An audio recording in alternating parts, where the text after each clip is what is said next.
Baik, assalamualaikum warahmatullahi wabarakatuh. Salam sehat semuanya ya. Hari ini adalah perkuliahan ketujuh ya, pertemuan ketujuh untuk mata kuliah geomorfologi. Materi yang akan diberikan adalah aspek-aspek ya analisis geomorfologi ya yang mencakup morfografi, morfometri dan morfogenetik ya. Nah kali ini ya materi perkuliahan saya ambilkan dari salah satu kegiatan webinar yang dilaksanakan oleh SMIAGI ya, mahasiswa Fakultas Teknik Geologi Unpad ya, yang diselenggarakan beberapa tahun lalu lah ya, 1 atau 2 tahun lalu ya. Semoga masih update ya, jadi bisa memberikan pemahaman yang lebih menyeluruh ya. Tentu saja contoh-contoh aplikasinya juga lebih banyak diberikan pada kegiatan webinar tersebut. Selamat menyaksikan. Jadi materinya tuh geomorfologi ya, geomorfologi kebetulan saya terakhir sekarang ini mungkin sampai pensiun ya di lab geomorfologi dan pengiraan jauh ya.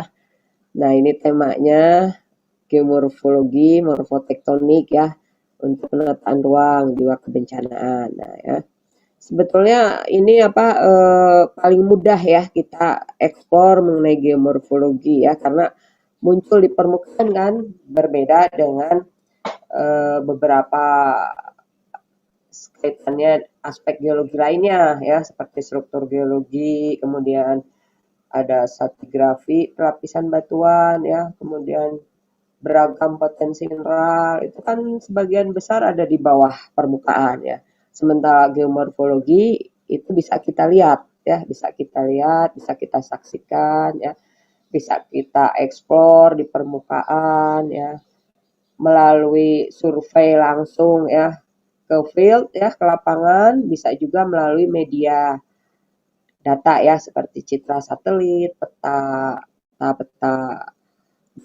juga peta tematik ya, banyak sekali medianya. Kita bisa explore data yang terkait dengan geomorfologi. Oke ya.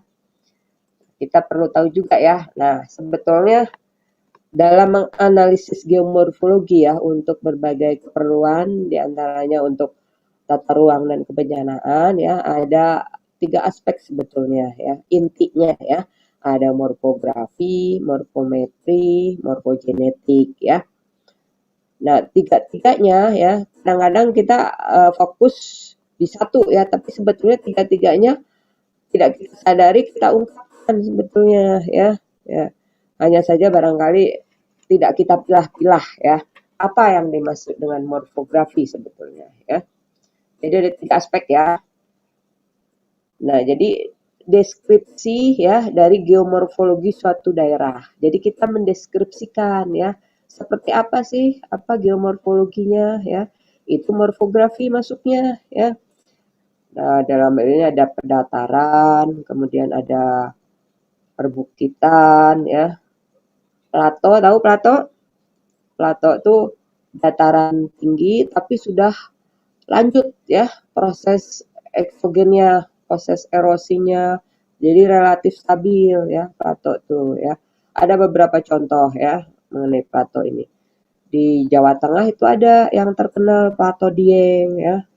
Nah, kenapa terkenal ya, karena di sana ada candi ya, candi, kemudian ada juga objek wisata Kawah Diengnya ya. Nah, di daerah yang unit morfografinya plato ya, di Dieng itu candi-candi banyak didirikan ya pada zamannya ya. Karena relatif stabil ya, jadi datar, relatif stabil, bagus untuk dudukan ya fondasi infrastruktur ya. Makanya sejak dulu nenek moyang kita nggak belajar geomorfologi ya, tapi sudah mempraktekkan ya di daerah mana dia akan membangun bangunan-bangunan yang yang menjadi tapak ya, Nah, sampai sekarang kita bisa nikmati kan itu ya. Beberapa di antaranya yang sudah direnovasi ya. Lembah, pegunungan, bukit ya. Nah, bentuknya ada yang kerucut, itu dikenal sebagai conical hill ya. Ada juga yang membentuk punggungan curam ya. Nah, ini namanya gawir atau skap ya. Nah, karena pada umumnya skap ini berkaitan dengan struktur geologi ya, maka sering kita temukan istilah fault scarp ya. Jadi gawir yang terbentuk karena adanya sesar. Kemudian ada hopback, cuesta, hostgraben, gumuk, masih banyak lagi ya. Anda bisa carilah di berbagai literatur ya, baik textbook ya maupun publikasi ilmiah berupa paper ya di berbagai jurnal ilmiah ya. Ini morfografi ya. Nah, ini contohnya ya. Ini ada bentuk 3 dimensi ya, ini pakai software ya. Kita coba melihat penampakan 3 dimensinya salah satu subdas di Citarum ya. Nah, ini subdas Citarum Hulu ya. Ini ada bukit-bukitnya, pegunungannya ya. Nah, ini kan tidak lurus juga, tapi dia membentuk satu lineamen lah ya, kelurusan. Ini ada lembahnya, ini ada lereng. Nah ini ada skap ya, punggungan skap. Nah, ini contoh-contoh dari unit morfografi ya, salah satu aspek dalam analisis geomorfologi. Nah, ini kita bisa overlaykan juga ya kecanggihan teknologi software sekarang ya, kita bisa bermain-main dengan data ya. Kita mau tampilan apa ya, fasilitas ya dalam tool menu-menunya sudah disediakan ya. Bahkan lebih canggih lagi sekarang ya. Nah, ini ada kita overlay dengan pemanfaatan lahan ya. Nah, ini kaitannya dengan tata ruang ya. Jadi pemukiman itu umumnya di dekat sumber air ya, baik sumber air permukaan maupun berupa mata air ya. Mata air kan bisa di kaki-kaki bukit ya. Nah, makanya pemukiman-pemukiman itu rentan ya terhadap beragam bencana ya. Salah satunya di antaranya longsor ya, banjir ya. Longsor itu di lereng-lereng ya, yang lerengnya labil ya. Kemudian kalau banjir, nah banjir kan harusnya di hilir sungai ya, tapi sekarang banjir bisa merambah sampai ke hulu ya. Ada banjir bandang ya. Nah, itu semua karena apa? Di samping karena takdir ya, tentu ada alasan kenapa bisa terjadi proses yang ekstrim ya. Bencana itu kan ekstrim ya. Ada beberapa aspek yang dilanggar ya dalam penataan ruangnya ya. Nah, ini perlu studi ya, perlu evaluasi yang panjang ya, tidak cukup dalam 1-2 seminar, 1-2 kebijakan ya. Jadi itu panjang ya, bahkan memerlukan beberapa generasi lah untuk bisa mengurangi risiko akibat terjadinya bencana ya. Ini contohnya ya. Nah, ini ya perbukitan ya. Kita kadang suka bingung ya. Apa sih dasarnya perbukitan? Perbukitan ini ada beberapa literatur ya. Tergantung kita melihatnya ya. Dari sisi mana kita mulai mendeskripsikan bahwa itu perbukitan ya. Kalau kita berada di ketinggian ya, kemudian kita memandang puncak-puncak gunung, barangkali itu bukit-bukit ya kita rasakan ya karena kita berada di situ. Tapi kalau kita berada di daerah yang datar ya, kemudian kita melihat memandang ke arah pegunungan, nah kelihatan sekali ya bedanya ya antara bukit dan gunung. Jadi elevasi di sini berperan ya. Dan dari sudut mana ya kita melihatnya, posisi mana kita melihatnya. Nah, bicara geomorfologi, bicara spasial ya, bicara tata ruang, itu nggak mau kita harus bicara skala juga ya, skala besar ya, sedang, kecil, nah itu akan berpengaruh juga kepada istilah-istilah dalam unit morfografinya ya. Ini beberapa contoh ya. Ini ada gumuk pasir. Nah, ini kalau di Jawa Tengah ya, di Jogja ya, Jawa Barat Selatan ya, itu punggungan gumuk pasir tuh membentuk satu kelurusan ya di sepanjang pesisir tuh ya. Nah, beberapa di antaranya kaya ya akan mineral ya. Contohnya pasir besi beserta ikutannya ya.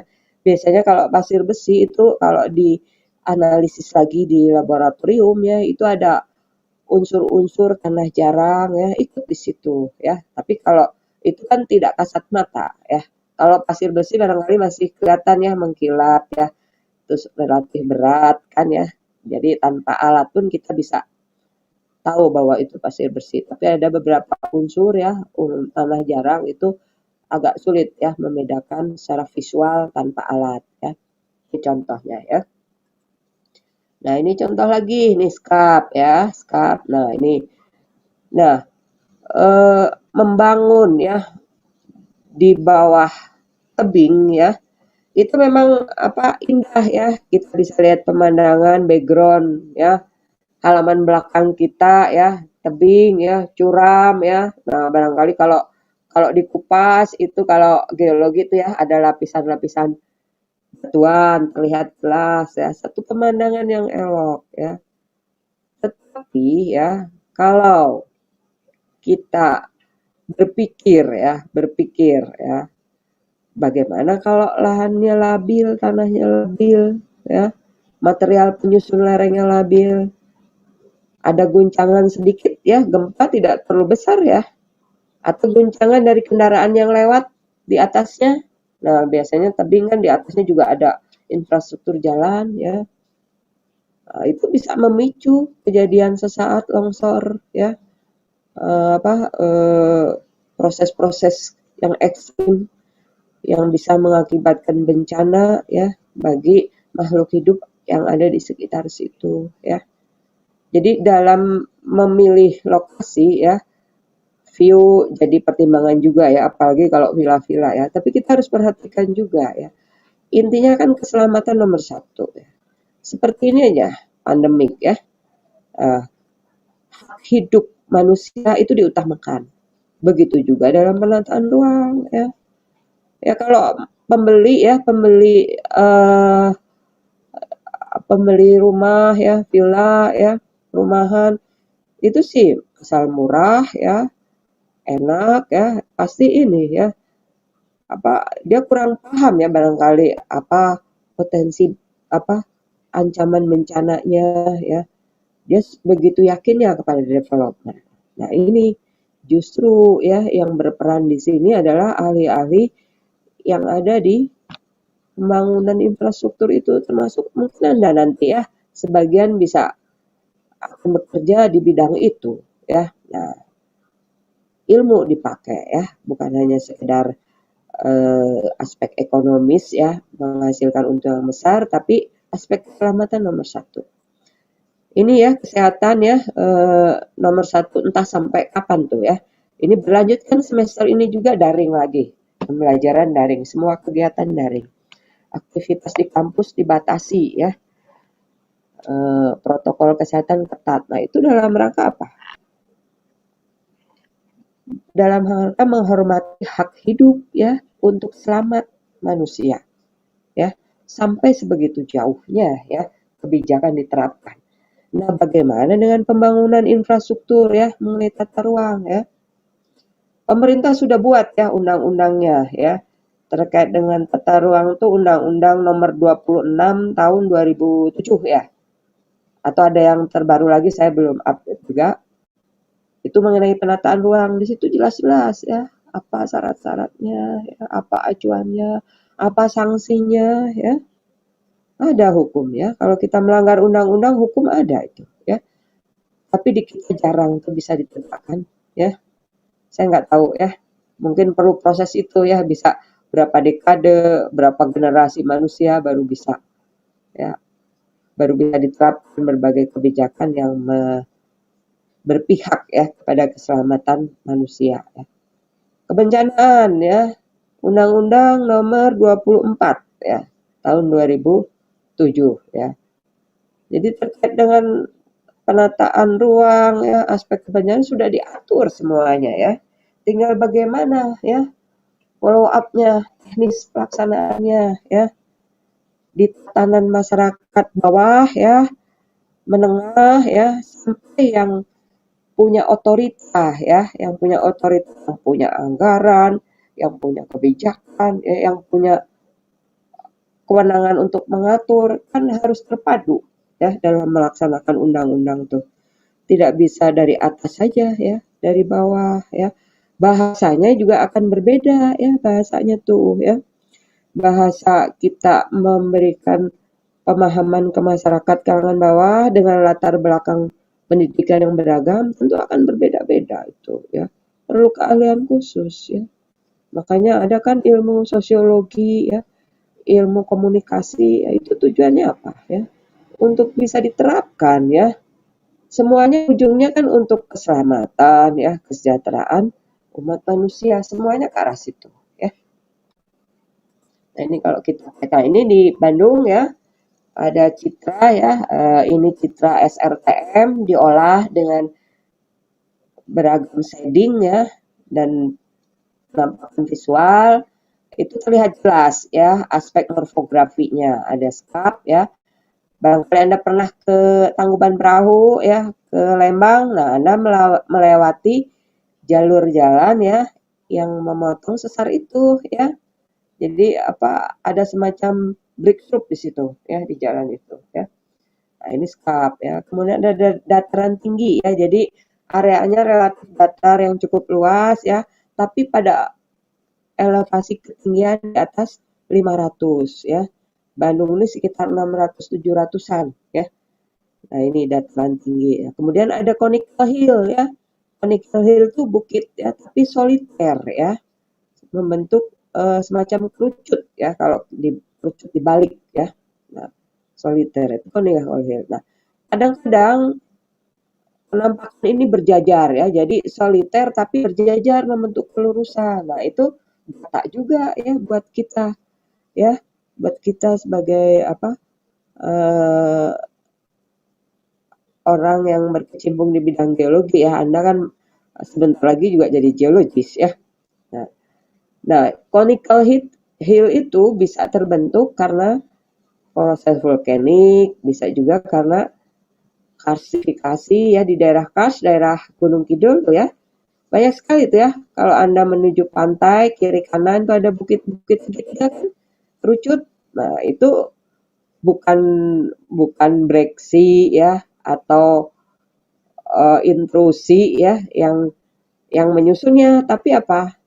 Terumbu karang ya, terumbu koral ya. Jadi apa intinya yang menjulang tinggi itu ya karena proses karstifikasi sehingga membentuk jajaran bukit-bukit kerucut ya. Nah, jadi apa? Bisa juga jenis batuan yang lain ya. Bisa juga jenis batuan lain. Nah, ini ada beragam aspek lah bisa membentuk unit morfografi seperti itu ya. Nah, kemudian morfometri ya. Ini saya dikasih waktu berapa ya? 70 menit ya, Sinta ya. Muna. Ini apa hostnya siapa? Sinta, Muna. Halo. Terdengar suara saya? Iya, Bu. Iya, Bu. Ya mudah-mudahan ini slide-nya ada 40, tapi saya kalau udah ngomong suka lupa ya. Nanti tolong kasih tahu aja ya. Apa kalau kurang 20 menit kayak gitu ya. Ya. Pokoknya Iya, sampai jam 11 kan ya. Ini setengah 10 ya, masih ada waktu ya. Nah, kalau ya morfometri ya dari istilahnya aja sudah kelihatan kan, oh ini ada ukuran-ukuran nih, metri kan ukuran ya. Nah, ini hubungannya dengan angka numerik ya. Nah, morfo bentuk, metri diukur ya. Ini aspek kuantitatif ya dari geomorfologinya ya. Nah, jadi kita menganalisis geomorfologi bisa juga secara kuantitatif ya. Di samping deskriptif tadi morfografis ya. Nah, kemudian ada istilah DAS ya, daerah aliran sungai. Diistilahkan juga watershed ya, kemudian drainase daerah tangkapan air ya. Banyak sekali istilahnya ya, terutama istilah dalam bahasa asing. Barangkali di daerah setempat ya, mau di Jawa, Sunda ya, Papua ya, ada istilah lain ya terkait dengan daerah aliran sungai ini ya. DAS ini istilah geografi sebetulnya ya. Nah, ini kemudian karena seringnya bicara mengenai daerah aliran sungai ya, nah morfometri itu kadang-kadang jadi frase ya. Jadi dilanjut dengan morfometri DAS ya, morfometri daerah aliran sungai. Nah, istilah itu ya berkembang ya. Kemudian dipakai oleh peneliti lain. Nah, jadi kalau istilah-istilah ya dalam suatu publikasi ilmiah ya, riset itu akan selalu berkembang ya. Apalagi kalau tulisan orang itu banyak dibaca orang ya, banyak disitasi ya, maka istilah-istilah baru yang muncul dalam artikel tersebut bisa menyebar cepat ya, jadi trending topik ya, jadi tren ya. Nah, nanti diikutin yang lain. Nah, terus berkembang ya.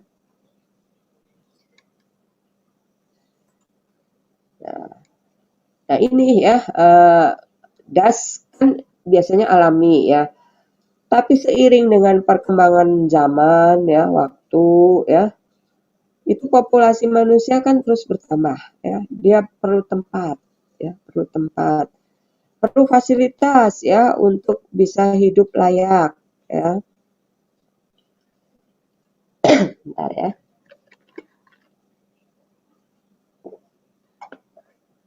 Bisa hidup layak ya. Fasilitas itu diantaranya apa? Penerangan ya, listrik ya. Kemudian apa? Komunikasi ya, komunikasi kan, jaringan komunikasi kan perlu semacam tower ya, tower kalau Anda ke daerah pegunungan ya, itu bisa Anda saksikan ya, tower tinggi-tinggi, bahkan bukan pegunungan ya, daerah pemukiman pun ada ya, tower listrik, tower untuk komunikasi ya, komunikasi bisa untuk komunikasi radio, TV ya, dan jaringan komunikasi lainnya. Nah, itu kan memerlukan space ya untuk bisa membangun terkait dengan memfasilitasi kebutuhan untuk kenyamanan hidup manusia ya. Listrik ya, bisa dari batu bara ya. Nah, kalau dekat sumbernya nggak masalah. Terus apa, pasokannya stabil nggak masalah ya. Tapi kalau pasokan tidak stabil, nah banyak sumber energi listrik lain. Nah, salah satunya air ya. Air ya. Nah, air kalau kita mau pasok ke jaringan distribusi Jawa Bali harus besar ya. Damnya ya, yang bisa mengubah aliran air menjadi listrik ya. Perlu berapa volume ya, berapa headnya ya. Jadi apa, luncur jatuhannya air supaya memperoleh energi listrik sekian, itu ada hitung-hitungannya ya. Nah, itu kan membangun di situ mengubah ya. Jadi dia memotong sungai besar atau anak sungainya, membangun suatu dam ya, reservoir, waduk yang besar. Contohnya Jatiluhur, Cirata ya, waduk apalagi Jatigede ya, di Jawa Tengah waduk apalagi yang sampai bedol desa ya, jadi satu kecamatan atau beberapa kecamatan tuh transmigrasi ya, tahun 70-an tuh di daerah Wonogiri, Waduk Wonogiri ya, sampai orang pun ya, sebagian populasi manusia yang lain pun turut berkorban ya untuk bisa memenuhi ya kebutuhan hidup masyarakat lainnya yang dinilai jauh lebih besar ya, lebih banyak ya. Nah, kalau ikhlas ya bagus ya, jadi pahala, tapi kalau tidak ikhlas ya masalah baru ya, masalah baru dalam pengelolaan suatu wilayah ya. Nah, kalau sudah membangun waduk, otomatis DAS di situ akan terganggu ya, akan terganggu. baik secara alami ya, karena adanya infrastruktur besar dibangun di situ ya. Beberapa orde sungai barangkali akan mengalami perubahan ya. Yang tadinya dia orde 1 ya, karena ada pembangunan waduk ya di orde sungai keberapa, bisa jadi orde 2 karena ada mata air tuh biasanya makan ke hulu ya. Kalau ada kita membangun sesuatu ya di mengganggu alirannya, dia akan menyeimbangkan diri ya dengan membentuk satu cabang lagi ya. Nah, ini ya yang jadi problem sebetulnya. Jadi kalau sudah membangun bukan berarti selesai itu ya. Pengelolaannya justru ya yang harus betul ya, supaya bukan malah jadi bencana nantinya ya. Kalau pengelolaan kurang bagus kan waduk yang anggarannya cukup besar ya, bisa triliunan ya barangkali ya. Untuk yang sekarang-sekarang itu hanya berumur pendek ya, pemborosan anggaran ya. Listrik yang dihasilkan pun tidak optimal ya. Pendangkalan waduk ya, masalah baru ya itu ya. Harusnya musim hujan mampu menampung sekian volume air permukaan ya, karena dangkal menjadi sekian persen. Nah, kalau kurang bagus manajemennya bisa jebol waduknya ya. Jebol. Nah, bencana lagi ya. Nah, Anda tahu Situ Gintung ya, itu juga aspek pengelolaan ya. Banyak sekali kan perumahan dibangun tuh di bawah bendungnya itu ya. Waduk Situ Gintung ya, tahun berapa tuh ya, memakan korban banyak itu ya, apalagi dekat pemerintahan pusat kan itu ya. Nah, ini akan menyesuaikan geometri dari dasnya sehingga membentuk keseimbangan baru. Ini perlu riset kok ya, jadi potensi riset yang terkait dengan geomorfologi banyak sekali ya, ujung-ujungnya kan untuk pemenuhan keselamatan, kesehatan umat manusia juga ya. Banyak sekali ya. Nah, aspek morfometri ini ada panjang, luas, non dimensi ya. Nanti bisa dipelajari, baca lagi ya nanti ini ya, dibaca. Kalau tidak sempat semuanya saya kemukakan di sini ya. Nah, ada satuannya. Nah, yang terpenting dalam analisis morfometri harus diingat adalah penyamaan satuan ya. Jangan aspek panjang sama-sama aspek panjang ya. Tapi yang 1 meter, yang 1 kilometer, kemudian Anda masukkan rumus ya. Nggak betul hasilnya ya. Hasil perhitungan nggak akan betul. Jadi disamakan dulu unitnya. Terserah ya mau pakai yang sistem MKS ya, yang besar maupun yang CGS ya, silahkan aja ya. Aspek berikutnya juga luas bentuk ya. Dalam analisis kuantitatif dari geomorfologi itu ada 80 lebih ya variabel yang bisa Anda manfaatkan. Tidak harus semua ya, kalau semua Anda gunakan nggak akan selesai-selesai ya.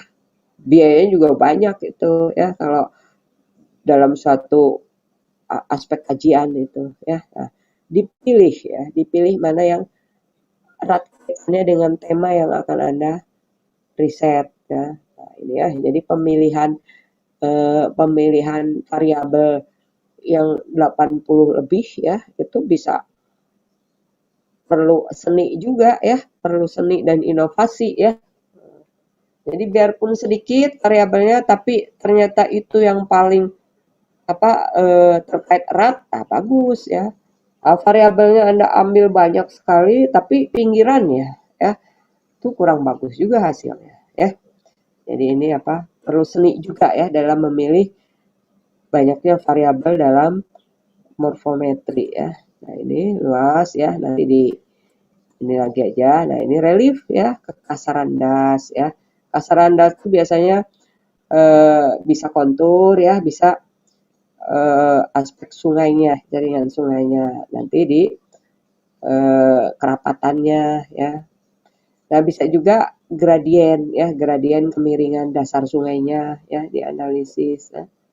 Anda ngulik di gradien sungai aja, Anda bisa membuktikan bahwa ada sesar nih memotong das ini ya. Anda bisa ya. Oh, ada berapa periode nih yang struktur yang memotong alur sungai ini ya, alur sungai utama ini ya. Itu dari aspek gradien saja ya. Sudah bisa jadi disertasi juga ada nih lulusan Unhas ya. Dia bermain-main di gradien sungai ya di Makassar sana. Dia bisa buktikan bahwa big shot yang itu adalah bidang sesar, jalur sesar ya. Pembuktiannya pakai apa? Jadi dia hitung-hitung ya, menghitung pakai rumus ya, dari data remote sensing, data peta ya, kemudian pakai GPS ya, geodesi ya. Nah, dibuktikannya dengan survei geofisika. Kalau survei geofisika kan dia observasi sampai bawah permukaan ya, sampai kedalaman tertentu. Nah, ternyata break slope-nya ini menerus sampai ke bawah yang merupakan suatu bidang sesar ya, dari gradien sungai saja ya. Nah, ini contoh ya, contoh. Nah, aspek non dimensi jadi nggak usah pakai satuan ya, bisa order sungai, rasio ya, rasio cabang sungai nggak pakai satuan juga nggak apa-apa ya. Pola alur sungai itu kan nggak ada ukurannya ya. Nah, morfogenetik, nah ini ya, nah nanti kaitannya dengan yang namanya land unit ya, landform ya, bentuk lahan ya. Nah, ini terkait dengan aspek ketiga dalam geomorfologi ya, morfogenetik. Apa yang dibahas dalam morfogenetik ya? Proses sudah jelas ya. Proses itu ada endogen, ada eksogen ya. Anda tentunya sebagian besar kan sudah di akhir-akhir studi ya. Jadi sudah banyak sekali ilmu geologi yang diperoleh ya. Anda tentunya bisa menjelaskan juga ya mengenai proses endogen ya. Kemudian eksogen ya. Nah, kemudian ada batuan ya, ada tektonik ya. Jadi untuk penamaan unit ya morfogenetik ini ya, itu ada 3 aspek ya, 3 aspek proses, material penyusun ya. Kalau saya bicara batuan nanti konotasinya batuan batu ya, tapi dalam hal ini material penyusun ya.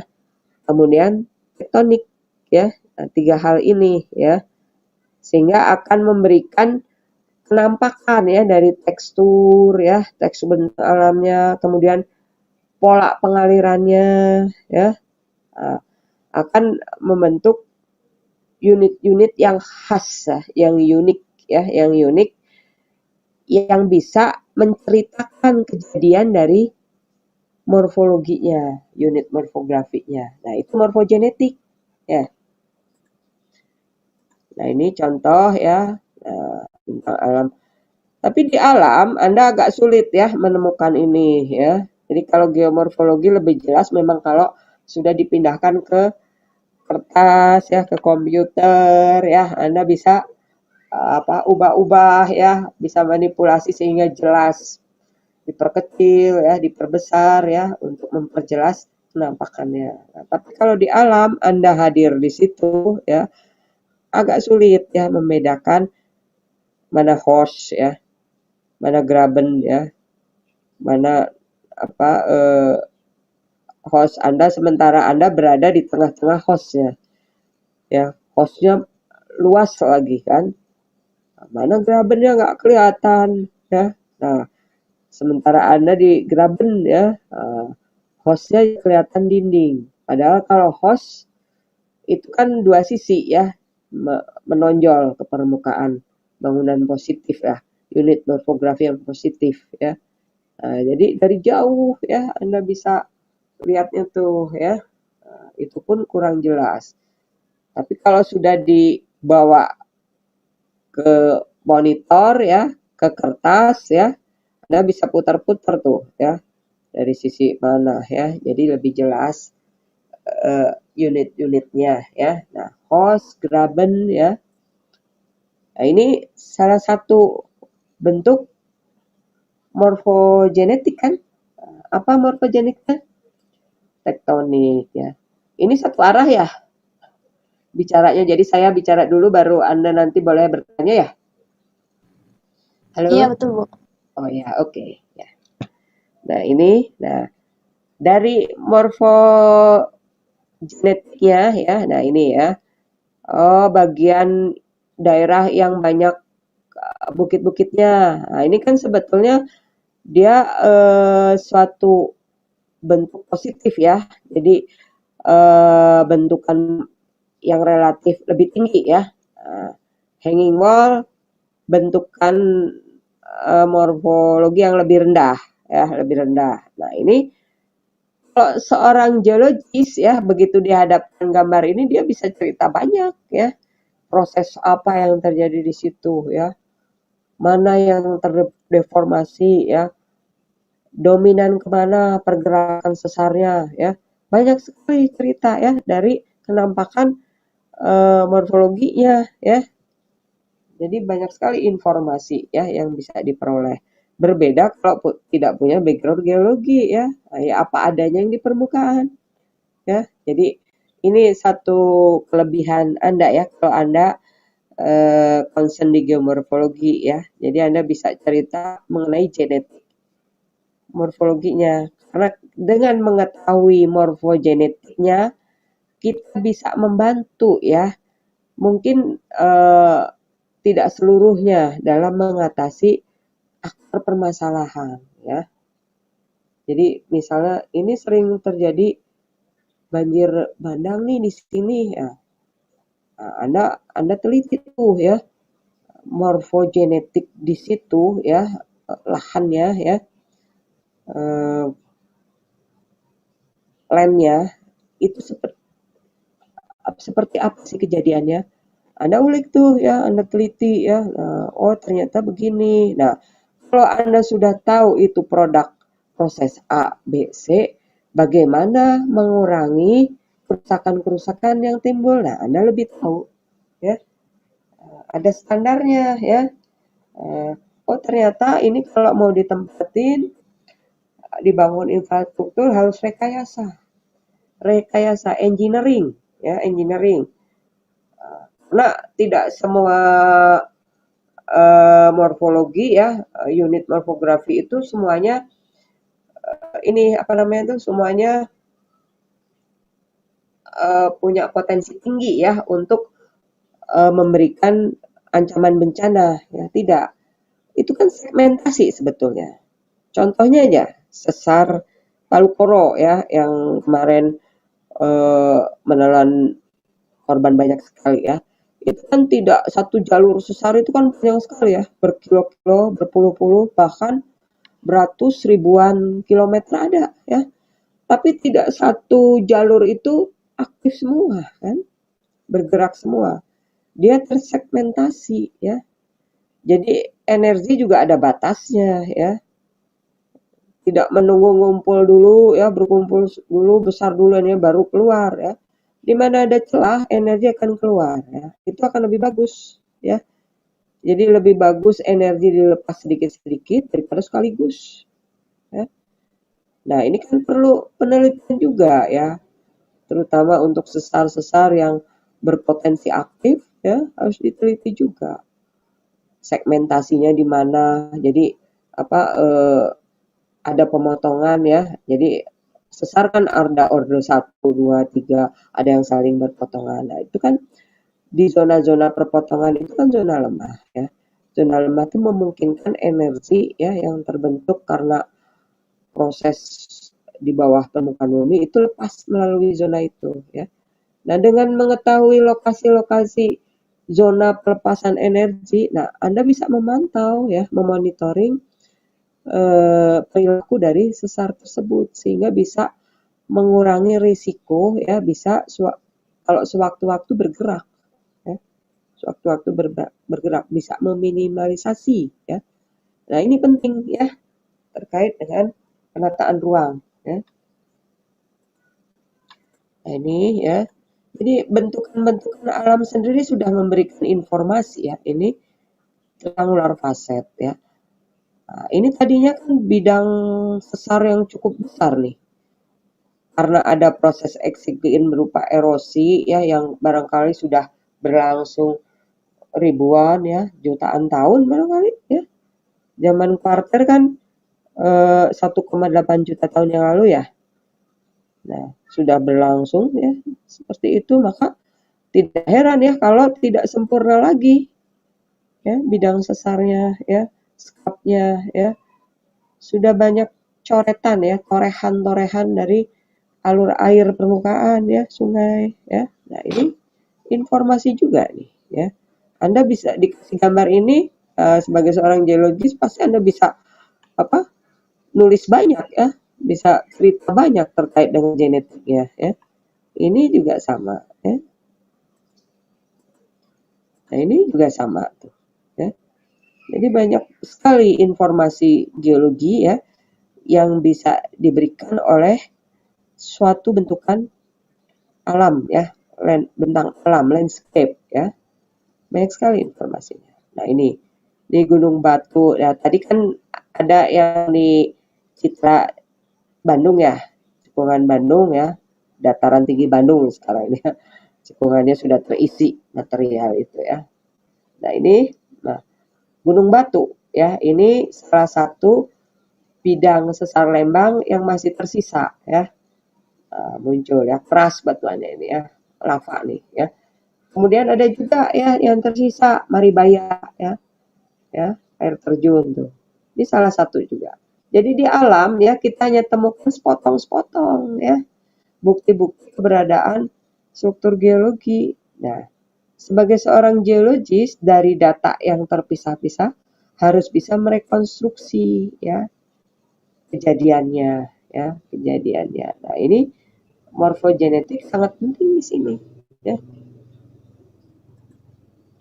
Nah, ini ya punggungan ya bisa memberikan informasi ya yang teratur mengenai pelapisan batuan yang menyusun daerah situ ya, yang keras, yang lunak. Oh, yang lunak, yang keras, kemudian yang kasar ya, tapi tidak terlalu keras. Nah, nanti kaitannya dengan aquifer ya, aquifer itu kan lapisan batuan yang mampu menyimpan air. Nah, ini kan potensial ya untuk memberikan suplai air bagi manusia untuk kehidupan ya. Nah, ini aspek morfogenetik ya, genetik dari suatu bentang alam juga penting ya. Dari genetik kita tahu perkiraan perlapisan batuannya ya, kemudian kita bisa interpretasi lebih jauh lagi. Nah, ini ya, ada istilah cuesta ya. Nah, ini triangular facet ya. Nah, tapi proses erosinya sudah lanjut ya, sehingga yang tadinya tegak lama-lama tergerus.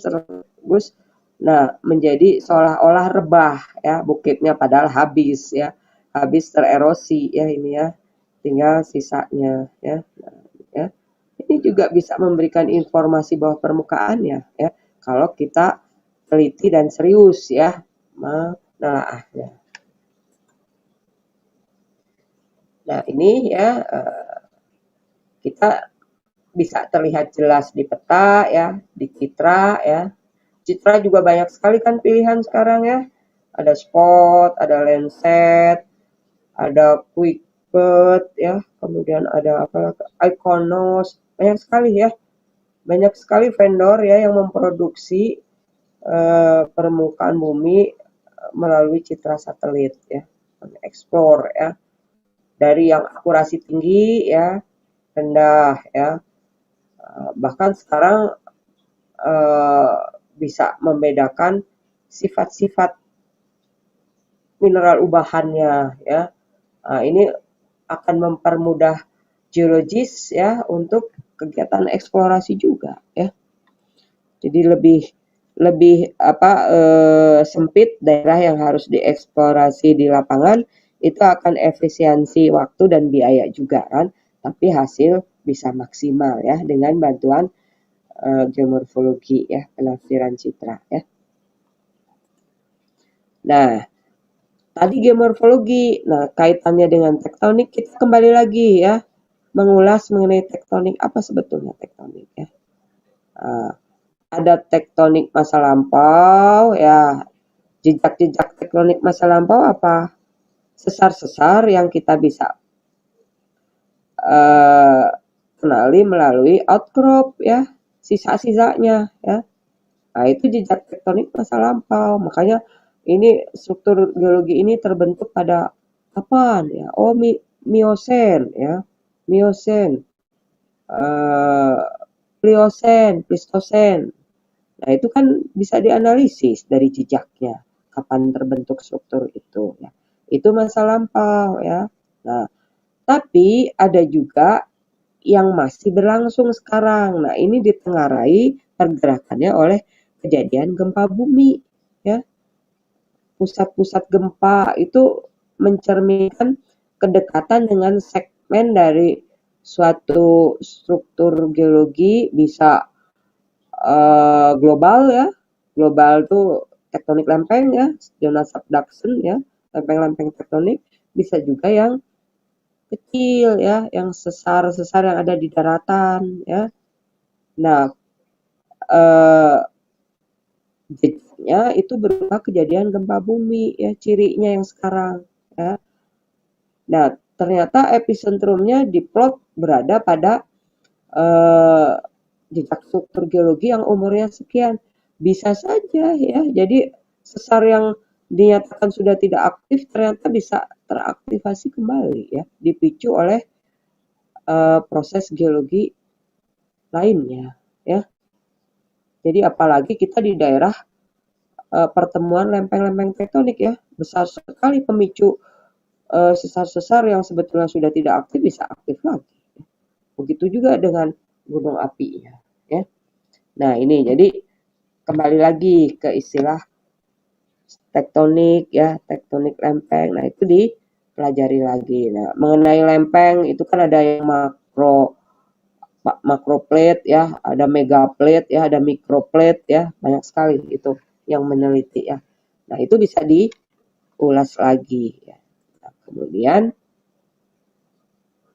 nah ini tektoniknya, barangkali saya tidak akan bicara banyak ya, tapi ini pada skala lokal ya, dapat dikenali mengenai bentuk lahan yang unik. Tadi kan ada tuh, ada triangular facet ya, kemudian ada scarp ya, kemudian ada host, ada graben. Nah, itu kan sebetulnya bentukan-bentukan kaitannya dengan tektonik ya. Nah, ini kemudian yang tadinya morfotektonik bicara secara visual ya, dari penampakan bentang alam yang unik ya, seperti triangular facet, kemudian scarp ya, host, graben. Nah, sekarang tidak lagi kualitatif kan, itu menyebutkan apa cirinya. Anda bisa ceritakan morfotektonik di situ ya. Kemudian Anda cerita, oh ada ini, pola pengaliran ini. Nah, itu secara kualitatif ya. Nah, tapi dengan perkembangan waktu, perkembangan teknologi, sekarang aspek kuantitatif memperkaya ya, memperkaya. Nah, ini akurasinya menjadi lebih tinggi lagi ya. Jadi kalau tadi di situ ada pengaruh ini. Nah, dengan kuantitatif kita bisa bicara sejauh mana ya, sejauh mana peran itu ya. Nah, bisa dianalisis secara kuantitatif ya, bisa diukur ya perannya tuh ya, kontrolnya bisa diukur. Oh, ternyata dari hasil analisis kuantitatif dari beberapa variabel indeks geomorfologi itu sesar ini lebih aktif daripada sesar yang sebelah sana. Nah, bisa mengkomparasi ya. karena ada aspek kuantifikasinya, ada aspek terukurnya di sini ya. Nah, ini ada beberapa pendahulunya ya terkait dengan kuantitatif geomorfologi ya, itu ada Wells ya, kemudian ada Hancock ya, banyak sekali lah ya. Anda bisa cari di dunia maya itu ya. Nah, ini ada beberapa variabel yang sering digunakan ya. Ini variabel morfometri ya, tapi yang terkait dengan tektonik ya. Jadi khusus untuk mengenali adanya peran tektonik ya. Nah, ini contohnya bagaimana cara mengukurnya. Ini ada prosedurnya ya. Di beberapa literatur juga ada contoh pengukuran variabel lainnya ya. Nah, ini rumus-rumusnya, ini contoh mengukurnya. Ada banyak sekali ya. Ada Keller and Winter itu ya. Itu sinus muka gunung bukan seperti ini ya, tapi dia mengukur dari kontur yang ada di muka lembah berapa panjangnya ya, kemudian ditarik garis lurus dari ujung-ujung kontur yang Anda hitung. Nah, itu menurut Keller, tapi menurut Hancock ya, Hancock ini diproyeksikan dulu ya ke vertikal morfologinya, kemudian nanti diukur panjang ininya berapa, dibagi proyeksi bawahnya. Nah, ini sinusitas menurut, tapi bedanya nggak terlalu jauh ya. Bahkan kalau kita ambil 2 digit sama 2 digit di belakang desimal, sama hasil hitung-hitungannya ya.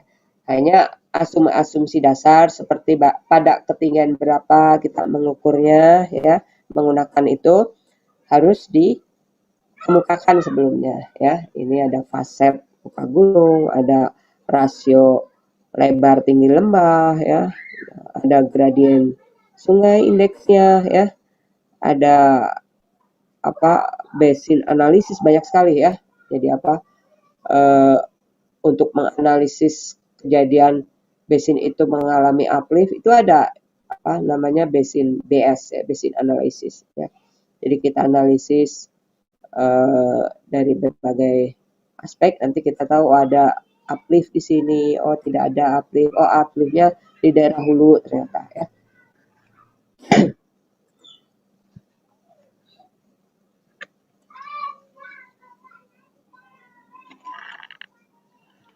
Oke ya.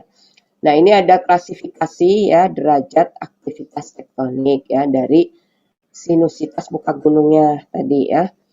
Nih, tapi ada yang rancu di sini ya. Kalau mahasiswa biasanya banyak waktu tuh ya, bisa aja ngulik di sini ya. SMIAG kan ada unit ininya ya, unit saintifiknya ya. Nah, itu bisa kerjasama juga ya dengan riset-riset dosen ya, atau riset-riset di berbagai perusahaan ya.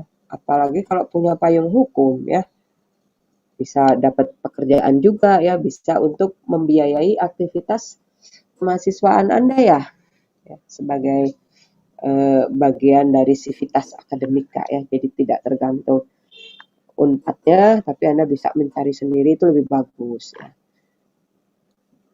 Bisa juga ada unit bisnisnya ya, itu mungkin ada juga ya, cuma saya kurang mengetahui juga mengenai ini ya.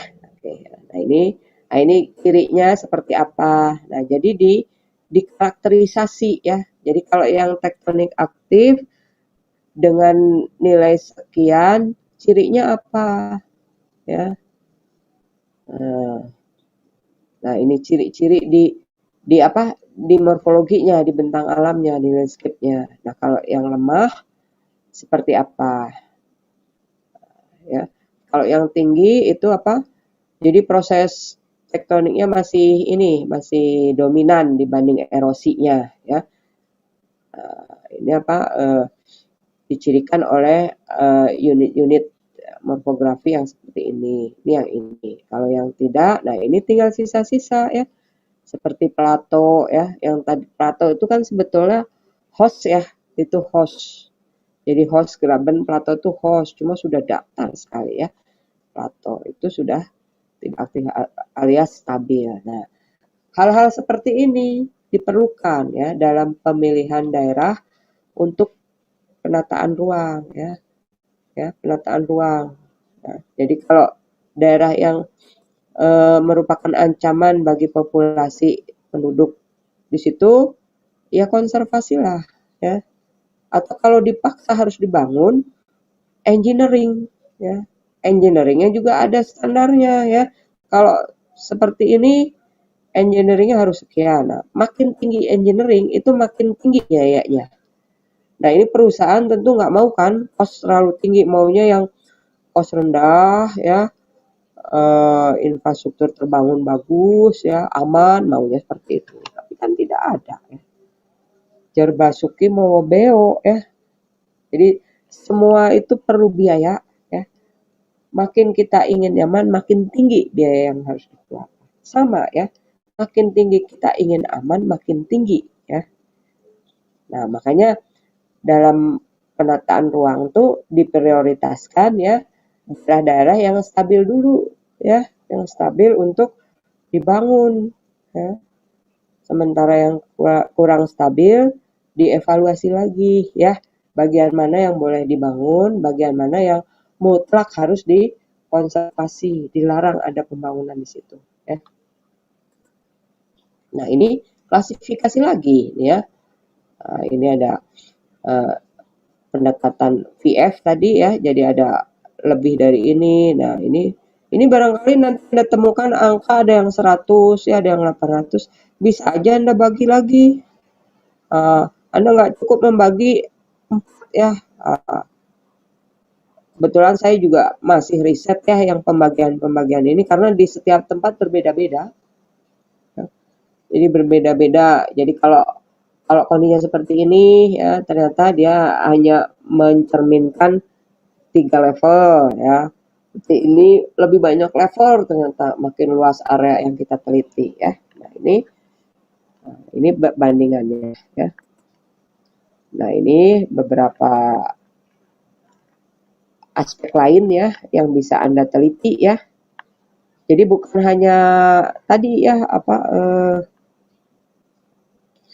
barangkali perlu juga ya kombinasi dengan disiplin lain ya. Sekarang kan ada palinologi ya. Palinologi itu dari serbuk bunga ya, fosil ya. Ya, bisa berupa fosil atau belum jadi fosil juga ya. Polen ya, bunga yang ukurannya sangat kecil ya. Jadi perlu pembesaran berapa kali ya? 2000 atau berapa ya? Itu Bu Winantris ada ya ahlinya ya. Nah, itu bisa juga diaplikasikan untuk kebencanaan ya. Kolaborasi dengan geomorfologi ya.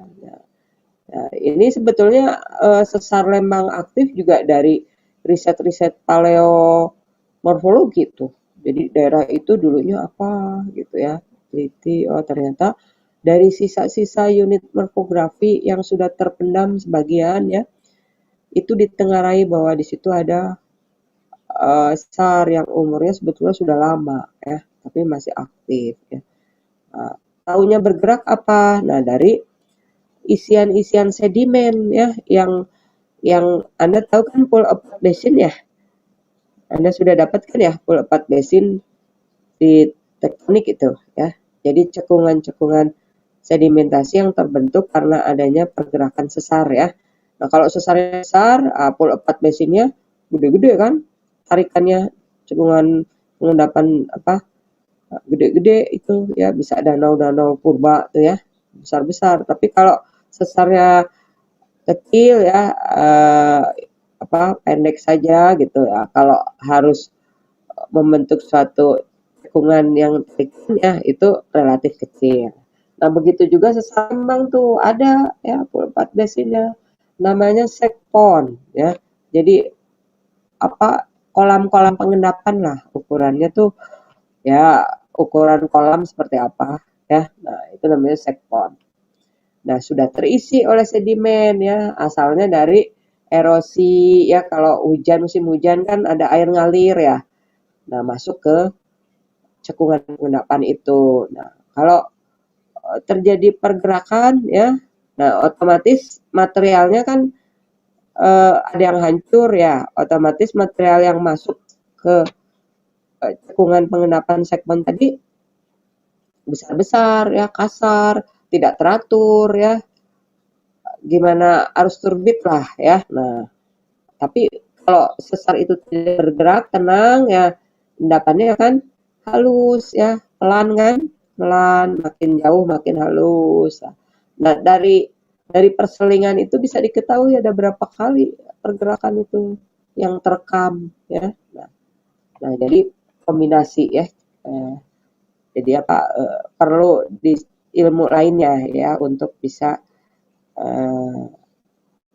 mensintesa lebih luas lagi, lebih menyeluruh lagi. Nah ini morfotektonik ya pada umumnya sering dikaitkan dengan tektonik aktif ya dalam skala regional dan sesar aktif dalam skala lokal. Jadi sekarang itu salah kaprah ya. Ya itu kan namanya ilmu ya tular ya. Kadang-kadang teman mahasiswa ini nih, kemudian pakai aja gitu tanpa merunut lagi background dari penggunaan studi itu ya. Nah ini harus dicamkan ini morfotektonik dikaitkan dengan tektonik aktif. Jadi kalau kita mau analisis terkait morfologinya harus bisa kita perkirakan dulu bahwa di situ memang ada pergerakan yang relatif aktif ataunya masih ada di kuarter ya. Jadi ada beberapa definisi terkait dengan sesar aktif ya. Jadi cirinya pada bentang alam yang disusun oleh material yang umurnya relatif kuarter baru ya aspek morfotektonik bisa berlaku di situ. Tapi kemudian Anda lakukan di daerah yang umur batuannya tua, masih tanda tanya hasilnya ya. Jadi ada keterbatasan juga kalau kita menggunakan aspek ini ya. Jadi daerah-daerah zona subduksi ya, itu relatif aktif kan yang di Indonesia ya. Sekarang kan bergerak. Itu bisa digunakan morfotektonik ya. Jadi ada pembatasan ya. Jadi ada definisi sesar. Nah, sesar aktif adalah ya yang masih terus bergerak. Ini menurut Mirwood ya, rejim tektonik sekarang. Sedangkan struktur yang tidak bergerak dalam panel dapat disebut sebagai sesar non-aktif atau mati. Nah, tapi ini definisi ini masih bagaimana kalau yang reaktivasi masuk sesar yang mana? Jadi ini ekstrim hanya membagi menjadi dua ya.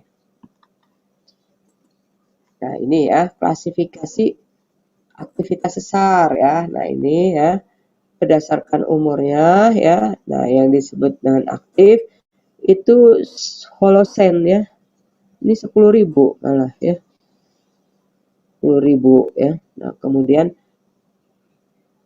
Pleistocene ya, ini menurut Keller ya, sampai dengan 1,650 yaitu potensial aktif ya. Kemudian lewat dari itu disebut inaktif ya. Nah, tapi ini tadi ya kejadian gempa kan bisa berulang karena reaktivasi dari sesar. Nah, ini nanti diinterpretasi lagi terkait dengan barangkali Anda menemukan kasus di daerah riset Anda ya. Nah, ini lebih detail ya. Nah, ini ya bentuk lahan ya, landform berkaitan dengan sesar aktif ya. Ini morfotektonik ya nih. Nah, di bawahnya seperti ini, di permukaannya seperti ini ya. Banyak sekali ya. Ada offset drainase ya. Jadi kalau di geologi kan ada offset batuan ya. Jadi lapisan yang tidak menerus. Oh, ternyata ketemu lagi pada jarak sekian meter atau sekian senti ya dari jalur lapisan itu namanya offset. Nah, begitu juga dengan geomorfologi ada offset punggungan ya, ada offset channel aliran sungai ya, ada offset lembah ya, ada juga ya. Ketidakmenerusan unit morfografi itu ciri ya bahwa di situ ada kaitannya dengan struktur geologi ya, tektonik dalam area yang lebih luas. Nah, ini contoh ya morfotektonik sebagai indikasi dari sesar aktif. Ini namanya Curug Awang. Ada yang pernah ke Ciletuh? Ini Curug Awang ya, dia muncul di permukaan ya. Kemudian ini triangular foset ya, ini di Ciletuh juga ya. Nah, ini kalau kita ini saya motret dari lembah Ciletuh ya, ke arah perbukitannya. Nah, ini skap ya. Jadi ini foto ini diambil di sini nih. Nah, ini berimpit dengan jalur Bandung Sindang Barang ya. Ini banyak sekali air terjun ya, sampai ketinggian 30 meter lebih itu air terjunnya ya di sepanjang jalan itu ya. Kebayang kalau musim hujan, pas hujan ya, Anda basah tuh lewat situ ya. Karena air terjun di pinggir jalan semua ya. Nah, ini analisisnya ya, ini ya, ciri-ciri ini ya. Nah, ini sama nih ya, yang tadi sesar Cipandak ya, berimpit dengan das Cipandak. Jadi bentuk das yang menyempit itu indikasi ya keberadaan struktur geologi ya. Nah, ini dasnya lebih luas ya, melebar ya, tapi sub dasnya ada juga yang sempit ya, yang mencirikan bahwa di situ berasosiasi dengan struktur geologi ya. Nah, ini lebih jelas kalau kita lihat di citra SRTM-nya ya, ada shading berapa derajat nih ya. Ini ada lembah-lembah yang sempit ya. Ini ada scaffold juga ya. Ini ada penambangan batuan di sini, padahal ini scaffold ya. Ya kalau tahu mau longsor ya tinggal lari ya, tapi kalau kita nggak tahu kapan mau longsornya kan, ini labil soalnya, materialnya juga loose ya. Asik cari material untuk ditambang di situ, tahu-tahu ketimpa. Nah, ini hal-hal seperti ini ya, penataan ruang di daerah penambangan juga penting ya, melibatkan aspek geomorfologi ya, morfogenetik terutama ya. Nah, ini contoh ya. Nah, tadi yang kaitannya dengan sekpon ya, jadi jejak lepat desin ya yang sudah terangkat uplift ya. Ini di daerah Serpong ya. Serpong kan tahunya ada instalasi nuklir ya, tapi skala riset katanya di situ. Jadi masih kecil ya skala riset untuk kebutuhan energi riset saja ya, listriknya ya. Nah, ini ya, ini ada namanya Serpong Formation ya. Ini ada Old Sekpon Deposit. Jadi endapan dari kolam ya, kolam-kolam sebagai produk dari tarikan ya, tension dari sesarnya ya. Nah, ini terisi oleh endapan, tapi sudah terangkat sekarang di atas permukaan. Nah, ini udah jadi tebing bukit malah nih ya. Ini padahal endapan di cekungan pengendapan sekpon tadi. Nah, ini yang masih muda ya. Jadi karena ini kan tidak harus bentuknya membulat ya. Jadi sekpon tuh bisa aja kalau dia struktur sesarnya kuat itu bisa membentuk tren tertentu ya arahnya. Nah, ini bukti adanya bahwa ini adalah endapan danau purba ya. Itu ada charcoal ya, jadi batu bara muda lah, arang kayu. Nah, ini ya, ini jadi sawah nih ya, di kiri kanan Sungai Cisadane. Nah, ini kalau dibuktikan pengeboran, ini juga cekungan pengendapan tadinya, cuma sudah terisi oleh sedimen. Nah, cuma belum terangkat ya, jadi belum terlalu penuh, masih lunak materialnya, jadi dimanfaatkan sebagai sawah. Nah, ini aplikasinya ya dari morfotektonik. Nah, ini contoh dampak adanya sesar aktif ya, dapat menimbulkan longsor. Jalur kalau Anda ke Rancabuaya, pernah ke Rancabuaya, itu Anda melalui jalur ini ya. Nah, kalau musim penghujan masif itu longsor ya. Tapi longsor bukan karena hujan saja. Ini memang jalan ini dibangun pada berimpit dengan bidang sesar regional ya. sesar regional yang sekarang masih diteliti ya, namanya sesar regional Garut Selatan. Itu masih sebagian besar masih tertutup oleh endapan vulkanik yang cukup tebal ya. Jadi hanya beberapa bagian saja yang tersingkap ya. Nah, dia unjuk gigi kalau kita membangun infrastruktur di situ. Contohnya dibangun jalan, nah jalannya rusak terus. Sesarnya unjuk gigi tuh lagi ada saya nih di sini ya. Seperti itu ya. Nah, ini ya, jadi terus ya, terus jadi dibetulin ya, ini kan nambah beban juga ya. Langsung ini lagi ya, jadi merembet lagi longsornya. Makanya dipasanglah rambu-rambu seperti ini. Nah, ini contohnya ya, ini hasil riset tahun 4 tahun ya, 15 sampai 2019. Sekarang juga saya masih riset di sana, tapi pandemik nggak boleh ke lapangan nih ya, agak susah ke lapangannya ya. Padahal itu penting ya, kita ke lapangan, di samping kita mendapatkan data ya, kita berinteraksi dengan masyarakat di situ ya. Bagaimanapun masyarakat yang tinggal di daerah yang potensi bencana ya, harus kita bina ya. Ada yang cuek ya, ada yang stres ya. Jadi jangan sampai jadi mau nggak mau masyarakat di sekitar situ ya harus kita kuatkan mentalnya, bagaimana kita bisa hidup berdampingan ya dengan potensi bencana yang mengancam ya. Nah, itu ya salah satu tugas Anda kalau KKN ya, tugas dosen kalau riset ke lapangan seperti itu ya. Jadi bukan mau untung sendiri kita dapat data ya, tapi kita harus share juga ya. Jangan takut-takutin juga ke masyarakatnya bahwa di situ ada sesar, nggak akan ngerti masyarakatnya ya, nggak akan ngerti. Paling nanti ini, jadi harus dari masyarakatnya sendiri. Seperti contoh aja, saya ke lapangan, saya tahu di situ ada sesar, tapi kan nggak mungkin. Nanti masyarakat sendiri cerita, Pak kemarin ada gempa ya? Oh iya Bu, gitu. Oh ada yang rusak? Enggak, retak-retak saja. Oh sering itu, sering Bu, gitu. Kita takut sih, gitu. Jadi info itu ya keluar dari masyarakatnya sendiri ya, bukan dari kita sosialisasi di sini ada sesar panjang sekian gitu. Nggak akan ngerti ya kalaupun masuk ya asesmen kita itu menakut-nakuti masyarakat ya. Jadi justru kita harus membina masyarakatnya, mendidik ya, bahwa tidak semua yang terkait bencana itu akan merugikan ya. Kita bisa memilahnya, kita bisa memilih. Manusia punya pilihan kok ya, hidup menghindar ya kalau di kebencanaan itu, atau berdampingan dengan ancaman itu.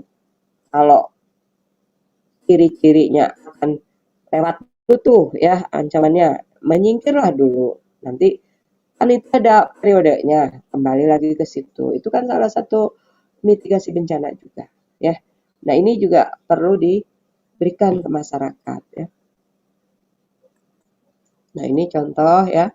Ini ada bidang sesar. Nah, ini karena ini ada saluran air ya, jadi ya, salah satu aspek yang menguntungkan juga kalau itu ada sesar, di situ kita mudah membangun infrastruktur ya, lahannya mudah digali ya, berukur. Nah, ini ya. Nah, ini kita lakukan survei geolistrik juga untuk mengetahui bahwa bentuk-bentuk yang ada di permukaan itu berupa brick slope ya atau lembah yang sempit itu merupakan jalur sesar. Nah, harus dibuktikan sampai kedalaman berapa. Nah, ini dengan metode geolistrik ya. Nah, ini contoh nih, ini ya. Ini jalur Bandung Cisewu, ini di Sewu ya. Kalau Anda mau ke Rancabaya lewat sini ya, pantai selatan ya. Nah, ini juga ini ya, ini bahaya sekali ini. Ini tadinya ditambang ya, jadi ada penambangan lava di sana ya. Kolumnar join teksturnya, tapi si kolumnarnya itu